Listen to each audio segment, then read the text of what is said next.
इधर एनडीए में समय के साथ सारे कंफ्यूजन खत्म होते जा रहे हैं। उधर महागठबंधन में कंफ्यूजन ही कंफ्यूजन नजर आ रहा है। अब तक महागठबंधन का चेहरा साफ नहीं है। घटक दलों में सीटों का बंटवारा नहीं हुआ है। प्रत्याशियों के नाम के ऐलान तो हो रहे हैं, लेकिन कई जगह गठबंधन के दो प्रत्याशी चुनावी ताल ठोक रहे हैं। ऊपर से मुकेश सहनी ने साफ कर दिया है कि इस बार का विधानसभा चुनाव वो नहीं लड़ेंगे। उनकी जगह है गौड़ा बौराम सीट से उनके भाई संतोष सहनी प्रत्याशी बनाए गए हैं, जबकि आरजेडी ने इस सीट से अफजल अली को टिकट दिया है। ऐसे में सवाल है कि क्या मुकेश सहनी अब भी तेजस्वी और कांग्रेस से नाराज हैं? कहीं से चुनाव लड़िएगा कि नहीं? नहीं, इस बार चुनाव नहीं लड़ना है और हमारा उद्देश्य है कि बिहार में हमारी सरकार बने।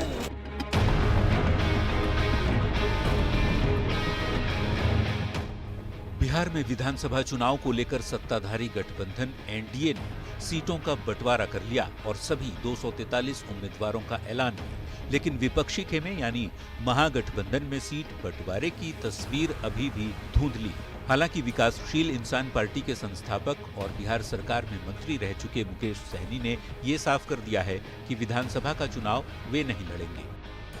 नहीं, इस बार चुनाव नहीं लड़ना है और हमारा उद्देश्य है कि बिहार में हमारी सरकार बने और 243 सीट पर जाके प्रचार करें और मैक्सिमम सीट कैसे जीता जाए, इसके लिए मेरा संघर्ष रहेगा। इस बार मैं चुनाव नहीं लड़ रहा। मल्लाह और निषाद समाज की राजनीति करने वाले मुकेश सहनी ने बिहार की सियासत में सन ऑफ मल्लाह के नाम से अपनी पहचान बनाई थी।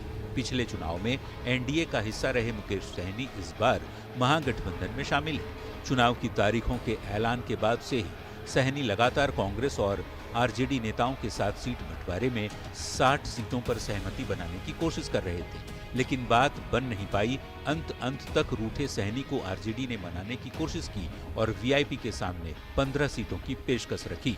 एमएलसी और राज्यसभा की सीट देने का भी ऑफर किया, लेकिन डिप्टी सीएम की मांग पर सहनी अड़े रहे। अभी भी यही कह रहे हैं उन्हें राज्यसभा नहीं जाना, बिहार का उप मुख्यमंत्री बनना है। राज्यसभा में जा रहे हैं तो वो ठीक है, वो सरकार बना के यहाँ डिप्टी सीएम बनना है, राज्यसभा नहीं जाना है, यहाँ डिप्टी सीएम बनना है। बिहार चुनाव से खुद को किनारे कर चुके मुकेश सहनी को लेकर चर्चा थी कि दरभंगा की गौड़ा बौराम सीट से वीआईपी प्रमुख पर्चा भर सकते हैं, लेकिन आरजेडी सुप्रीमो लालू प्रसाद ने पहले ही गौड़ा बौराम से अफजल अली को आरजेडी का सिंबल सौंप दिया था। नामांकन के आखिरी दिन अफजल अली ने आरजेडी से पर्चा भी दाखिल कर दिया। दिलचस्प बात यह है कि इसी सीट से मुकेश सहनी के भाई और वीआईपी के राष्ट्रीय अध्यक्ष संतोष सहनी ने भी नॉमिनेशन कर दिया है। गौड़ा बौराम की एक ही सीट पर महागठबंधन के दो उम्मीदवार के उतरने से कंफ्यूजन की स्थिति बन गई है। इंतजार इस बात का है कि आरजेडी कैंडिडेट अफजल अली या मुकेश सहनी के भाई संतोष सहनी में से कोई अपनी उम्मीदवारी वापस लेता है या नहीं, या दोनों के बीच फ्रेंडली फाइट देखने को मिलती है। रोचक ये भी है कि मुकेश सहनी यदि चुनाव नहीं लड़ेंगे तो डिप्टी सीएम कैसे बन पाएंगे? क्या सहनी एमएलसी के रूप में उच्च सदन में पहुंचेंगे? क्योंकि यही वो रास्ता है जिसके जरिए सहनी नीतीश सरकार में भी मंत्री बने थे।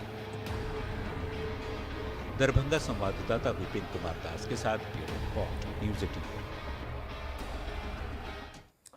पहले चरण का नामांकन खत्म हो गया है, लेकिन महागठबंधन में सीटों पर कंफ्यूजन खत्म होने का नाम नहीं ले रहा। दरअसल कई सीटों पर महागठबंधन के दो दलों ने एक साथ नामांकन कर दिया। जैसे बछवाड़ा से कांग्रेस और सीपीआई, वैशाली से आरजेडी और कांग्रेस के उम्मीदवारों ने नामांकन कर दिया है। गौड़ा बौराम से आरजेडी और वीआईपी ने पर्चा भरा है। वहीं लालगंज में आरजेडी और कांग्रेस उम्मीदवारों ने नॉमिनेशन किया है। इसके अलावा राजा पाकड़ और रोसड़ा में सीपीआई और कांग्रेस के प्रत्याशियों ने नामांकन किया है। ऐसे में अगर एक उम्मीदवारों ने नामांकन वापस नहीं लिया तो एक ही सीट पर महागठबंधन के सहयोगी एक दूसरे के खिलाफ ही ताल ठोकते नजर आ सकते हैं। ऐसे में सवाल है कि आखिर महागठबंधन में सीट का कंफ्यूजन कब खत्म होगा?